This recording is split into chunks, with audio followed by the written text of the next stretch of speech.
15 heures. Aujourd'hui, j'ai devancé un peu l'émission parce que j'ai une petite contrainte de temps, c'est tout à l'heure. Je vous ai préparé quand même quelque chose d'intéressant. J'ai fait des petites choses là à vous montrer là qui devraient vous plaire. On va débuter avec le Dow Jones. C'est sûr, écoutez, le Dow Jones nous affiche un nouveau haut d'année à 22 664. Alors, c'est en date du 3 octobre. Aujourd'hui, on va voir là, s'il va le maintenir ou s'il va le dépasser. En tout cas, pour l'instant, on est à 22 638. Et il fait super beau sur le marché autant canadien que sur le marché américain. Alors, il fait aussi beau à l'intérieur qu'à l'extérieur. Alors, j'ai une petite question, un petit secteur à vous montrer. Et on va venir avec, je vais vous dévoiler le secteur qui m'intéresse là à la fin du Facebook Live. Alors, on va voir le secteur que je me pose une question. Et je me dis, quel secteur? Alors, voyez-vous, c'est un secteur qui monte depuis presque 3 semaines. Une belle force, super intéressant. Mais voyez-vous, on est dans un couloir, ce que j'appelle, moi, dans mon jargon, un couloir tissé serré. Alors, c'est un petit peu, là, je me dis, tant et aussi longtemps qu'il est à l'intérieur de mon couloir, ça va aller. Alors, on va aller dans la prochaine vidéo, je vais aller vous mettre, pas la prochaine vidéo, excusez-moi, à la fin de cette vidéo, on va aller revoir le secteur et on va en discuter. Et vous savez que avec présentement le pétrole et l'or, alors faut faire une petite mise à jour. Mon pétrole, j'ai de la difficulté à aller percer mon 52, mon 53, il se replie. Fait que mon 49,50, là, moi j'espère que ça va bien me supporter. Puis après ça va me permettre de poursuivre là. Puis à ce moment-là, c'est qu'il me ferait, il viendrait pas me faire un bas plus bas que la dernière fois. Là, ok, alors pour moi ça serait intéressant. Bon, fait qu'on va, pour l'instant, c'est ce qui nous intéresse sur le pétrole. L'or, le 12, là, lorsque j'ai fait ma capture d'écran tout à l'heure, j'étais à 12,72. Moi, je vais vous dire, il y a un point critique super important. S'il casse ça, il est fait à l'os.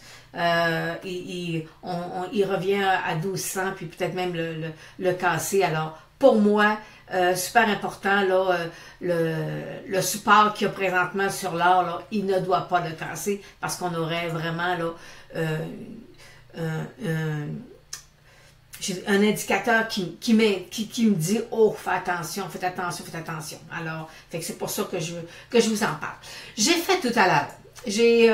On a parlé de pétrole et vous savez que j'ai 4 titres que je suis sur ma plateforme de cours et ces titres-là, ben je fais des vidéos, puis c'est des vidéos de mise à jour que je vous présente. Alors, et je viens tout à l'heure de l'enregistrer, je viens de faire une vidéo sur la mise à jour de Cathédrale Énergie. Alors, elle va pas seulement être déposée demain matin, là, à votre réveil, elle devrait être vous allez recevoir l'avis comme de quoi que la mise à jour sur Cathédrale Énergie, elle est faite. Je vous mentionne que je n'en parle pas dans mes Facebook Live de ce titre-là. C'est vraiment pour les gens qui sont venus déposer leur adresse courriel. Et à ce moment-là, on communique par vous et on vous envoie le lien par courriel pour aller voir la vidéo. J'ai aussi une autre mise à jour que je vais faire, c'est celle de Sirius. Alors, ça, je vais peut-être la faire peut-être demain, parce que je commence à voir des choses, là, ça commence à vouloir bouger. Alors, je vais vous faire une mise à jour sur le site sur le titre de Sirius. C'est un titre super intéressant. Ensuite, vous avez vu hier dans les journaux, on nous indiquait que Métro, c'est officiel. C'est officiel, Métro, c'était la conclusion là qu'il achetait Jean Coutu. Et là, vous savez, ça a sorti la semaine passée, puis là, déjà, lundi, le mariage est déjà fait. Et pour la bonne et simple raison, c'est que le groupe Jean Coutu ne sont pas les actionnaires majoritaires en tant que nombre d'actions. Cependant, ils ont une catégorie d'actions qui sont à vote multiple. Et moi, lorsque j'ai fait mes études, lorsque j'ai fait mon petit bac en finance, en option finance, je me souviens qu'on avait analysé le titre. Et déjà, il y a déjà bien des années, déjà Jean Coutu avait une catégorie d'actions à vote multiple. Alors, fait que c'était impossible qu'il y ait une OPA. Il fallait absolument que le groupe Jean Coutu accepte de céder ses actions. Alors, c'est fait. Alors, c'est Métro qui va en devenir propriétaire. J'ai hâte de voir. Moi, mais je pense pas que c'est ça qui va donner une plus-value à Métro. Selon moi, ça va juste générer des revenus, mais la croissance ne passera pas, selon moi, par les pharmacies. Alors, il va falloir qu'il y ait voir autre chose, mais ça va générer des cash flows. Alors, il n'y a pas de problème pour Métro, mais selon moi, c'est pas un titre que je vais rentrer dans des titres de croissance à long terme. Bon. Alors ça, c'est mon opinion. Moi, aujourd'hui, un titre qui fait mon bonheur aussi parce que j'avais le titre de Cameco qui est sorti hors de mes bandes de Bollinger et je me disais, s'il sort hors de mes bandes de Bollinger par en haut, par en bas, j'avais deux sites. Parce que vous savez, les bandes de Bollinger, ça peut prendre la direction opposée, là, en haut par en bas. Et j'avais un objectif à 10 $. Fait que là, on est bien content. Fait que le titre va venir se rasseoir, fait qu'on va arrêter de le suivre pendant un certain temps. Le temps qu'il digère cette baisse-là, on va avoir pas mal d'autres choses, pas mal d'autres titres là, à aller surveiller.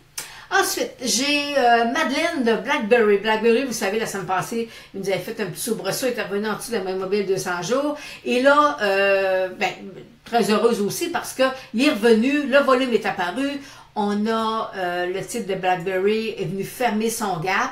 Et là, présentement, là, il y a de la résistance autour de 15, mais vous savez que je suis haussière sur le titre à long terme. Alors, pour moi, c'est un beau titre là, dans le marché. On va faire une petite mise à jour avec Bombardier. Mais Bombardier passe pas, on ne sait plus. On ne sait plus qu'est-ce qui va se passer. Alors, et là, moi, je vous dis, on a le support à 2 $ devient extrêmement important. Là, voyez-vous, depuis 3 jours, le volume est en diminution. Alors,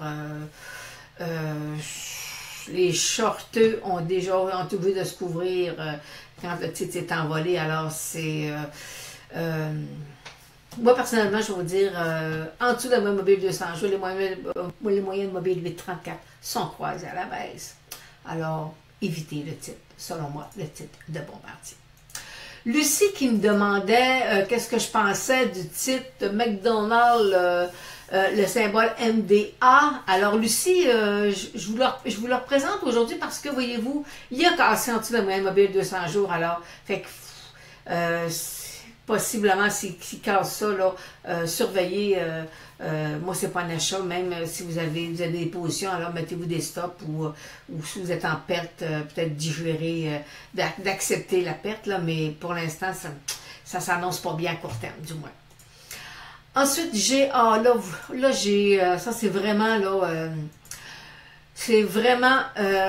une très grosse interrogation que j'ai, moi, présentement, sur le secteur du cannabis. Et là, je ne vous parlerai pas en tant qu'investisseur, je vais vous parler en tant que mère, en tant que grand-mère, avec tout ce qu'on entend sur la consommation de cannabis pour les jeunes en bas de 25 ans, le cerveau ne serait pas complètement développé, les psychoses qui arrivent, les gens qui consomment du cannabis avant. Oui, je peux bien croire qu'ils vont le déréglementer, mais c'est pas parce qu'ils vont le déréglementer qu'ils vont faire le cannabis devient moins nocif.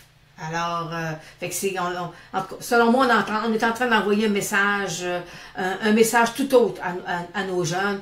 Vous pouvez en prendre, c'est légal maintenant. Alors, moi, je suis complètement en désaccord. Alors, voyez-vous, j'avais WED, le symbole WEED. J'avais une cible à 11 $ sur un rebond. Alors, il l'a fait. Elle est... je vous avoue honnêtement que c'est pas un secteur que j'analyse d'emblée avec joie, avec appréciation. Je me dis, mon Dieu, où est-ce qu'on s'en va en tant que société? On est loin de l'analyse technique, là, mais c'est vraiment un petit constat que je fais personnellement. Alors, fait que si vous voulez Si vous voulez le trader, vous pouvez, là, mais j'espère que vous ne voulez pas l'acheter pour en consommer. En tout cas, j'espère. Frédéric. Alors, allons voir la dernière question Diane, avant d'aller vous montrer le secteur qui est à surveiller selon moi. Diane, c'est Westport. Ben, voyez-vous, j'avais une résistance à 4 $. Il est en train de le percer. Puis là, je suis en surachat. Fait que je suis pas tellement... Je me dis, si vous n'avez, vous le conservez, vous mettez un stop, mais je suis pas à ce niveau-là, je ne suis pas acheteuse. Pas du tout, pas du tout, pas du tout.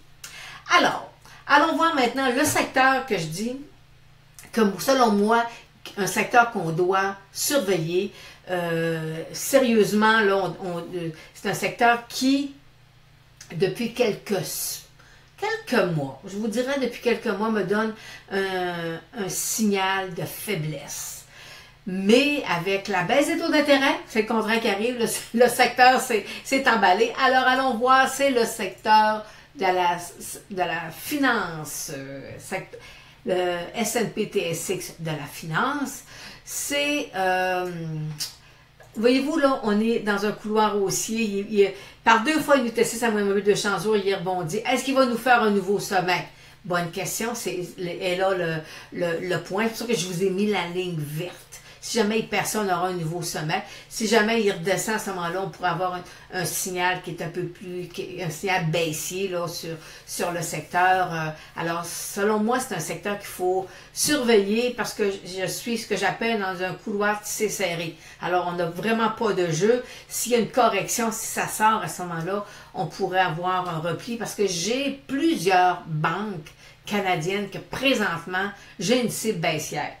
Et je veux juste vous revenir en 2007-2008, la correction, la grosse baisse qu'on a eue en 2009, qui s'est terminée en mars 2009, en mars ou avril 2009. Déjà en 2007, mi-2007, fin 2007, là, j'avais déjà des signaux que le marché bancaire était sur faiblesse et ça a pris quand même presque 1 an avant que ça se matérialise. Là. Alors, mais quoi qu'on on n'est pas là au niveau du marché, là, mais généralement, c'est un secteur qui est précurseur. Là. Puis en plus, avec une hausse de taux, c'est des secteurs qui sont fragiles à des hausses de taux.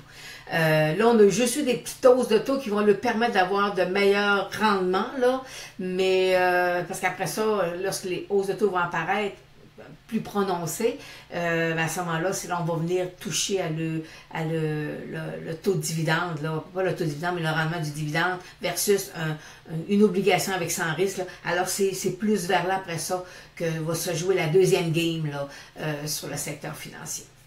Alors, c'est ce qui termine aujourd'hui notre 15h dans le 15h30. On se revoit cette semaine, je ne peux pas vous dire à quel jour, quelle journée, parce que j'ai plein de choses de planifier. N'oubliez pas qu'analystech.com est le site d'analyse technique le plus prolifique au Québec, avec 1600 analyses à le client. Alors, surveillez nos cours, nos formations là, individuelles vont commencer vraiment un spécial du jamais vu au Québec. Alors, on se dit à la prochaine.